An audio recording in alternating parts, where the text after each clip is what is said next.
வணக்கம் மக்களே. அன்னாச்சி பழத்தில் 1000 நன்மைகள் இருக்குது. இனி மிஸ் பண்ணாமல் சாப்பிடுங்க. ஸோ வாங்க அன்னாச்சி பழத்தில் இருக்கக்கூடிய நன்மைகளை பற்றி தெரிஞ்சுக்குவோம். ஸோ இப்பழத்தில் முக்கிய நன்மை பார்த்திங்கன்னா உடலில் ரத்தத்தை விருத்தி செய்ய சிறந்த டானிக் அப்படின்னு சொல்கிறாங்க. இன்னும் பல்வேறு நோய்களுக்கு மருந்தாக செயல்படுது. அது பார்க்குறதுக்கு முன்னாடி நம்ம பதிவை நீங்கள் இப்போ தான் ஃபஸ்ட் டைம் பார்க்குறீங்க அப்படின்னு சொன்னால் மறக்காமல் சப்ஸ்கிரைப் பண்ணிவிட்டு சைடில் இருக்கக்கூடிய பெல் ஐக்கானை கிளிக் பண்ணிக்கோங்க. இது போன்ற தகவல்கள் ஆரோக்கியமான விஷயங்களை தொடர்ந்து தினந்தோறும் பார்க்கலாம். ஸோ அடிக்கடி தலைவலி, ஒற்றை தலைவலி, விக்கல், தொடர் விக்கல், மூளை கோளாறு, செரிமான பிரச்சனை, மலச்சிக்கல், இது மாதிரி நிறைய பிரச்சனைகள் ஏற்பட்டுகிட்டே இருக்கா? ஸோ இந்த மாதிரியான பிரச்சனைகளுக்கெல்லாம் தீர்வு அப்படின்னா வைட்டமின்கள் தான். எப்படின்னா வைட்டமின் சி அதிக அளவில் இருப்பதனால உடலுக்கு நல்ல ஆன்டி ஆக்சிடென்ட்டாக செயல்பட்டு பல்வேறு நோய் கிருமி தொற்று வராமல் பாதுகாக்குது அப்படின்னு சொல்கிறாங்க. ஸோ குழந்தைகள் அதிகம் விரும்பி சாப்பிடுவது இனிப்பு வகையான தின்பண்டங்கள் தான்.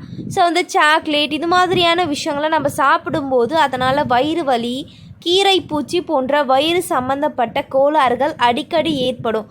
இதனை சரி செய்ய அன்னாச்சி பழ இலையை மைய அரைத்து 1 ஸ்பூன் அளவு அதன் சாறுடன் தேன் கலந்து குடித்தால் வயிற்றுப்போக்கு ஏற்பட்டு நமக்கு இந்த மாதிரியான பிரச்சனைகள்லாம் போயிடும் அப்படின்னு சொல்கிறாங்க. ஸோ கண்டிப்பாக நம்ம பயன்படுத்தலாம். அதுக்கப்புறம் அசைவ உணவு உட்கொண்ட பிறகு 1.5 மணி நேரம் கழித்து சிறிதளவு அன்னாச்சி பழம் சாப்பிட்டால் இறைச்சியில் உள்ள புரத சத்து முழுவதும் உரிய செய்து நன்கு செரிமானமாக உதவுமா. அன்னாச்சி பழ சாறுடன் நாட்டு சர்க்கரை சேர்த்து ஜூஸ் அருந்தினால் இரும்பு சத்து அதிகரித்து இரத்த சோகை நீங்கும். கர்ப்பப்பையில் உள்ள நச்சுக்கள், கழிவுகள் மற்றும் சீரற்ற மாதவிடாய் போன்ற பிரச்சனைகளும் சரி செய்து இந்த கர்ப்பப்பையில் ஆரோக்கியத்தை மேம்படுத்தக்கூடிய விஷயங்கள்லாம் நடக்கும் அப்படின்னு சொல்கிறாங்க.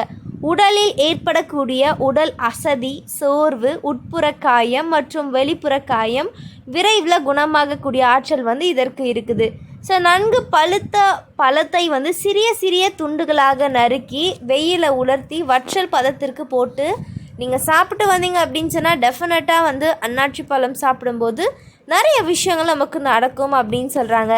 ஸோ ஒரு அன்னாச்சி பழத்தை சிறு துண்டுகளாக நறுக்கி 4 தேக்கரண்டி ஓமத்தை பார்த்திங்கன்னா பொடி செய்து அதில் போட்டு நன்றாக கிளறி 1 டம்ளர் தண்ணீர் ஊற்றி கொதிக்க விடவும். இரவில் அதை அப்படியே வைத்திருந்து மறுநாள் காலையில் அதை பிழிந்து சாறு எடுத்து வெறும் வயிற்றில் சாப்பிட்டீங்க அப்படின்னா ரொம்பவே நல்லது அப்படின்னு சொல்கிறாங்க. ஸோ அன்னாச்சி பழம் ஜூஸ்லாம் நம்ம தினந்தோறும் குடிச்சிங்க அப்படின்னு சொன்னால் ரத்தம் பார்த்திங்கன்னா இழந்து பலவீனமாக இருப்பவர்கள் அன்னாச்சி பழ சாறு சிறந்த ஒரு டானிக். ஸோ பித்தத்தால் ஏற்படக்கூடிய வாந்தி, பசி, மயக்கம், மந்தம் போன்ற எல்லாத்துக்கும் அன்னாச்சி பழம் ஒரு சிறந்த மருந்தாகும். அன்னாச்சி பழம் இரத்தத்தை சுத்தம் செய்வதில், ஜீரண உறுப்புகளை வலுப்படுத்துவதில், மலக்குடலை சுத்தப்படுத்துவதில் இதெல்லாம் நிறைய விஷயங்களுக்கு பயன்படுது அப்படின்னு சொல்கிறாங்க.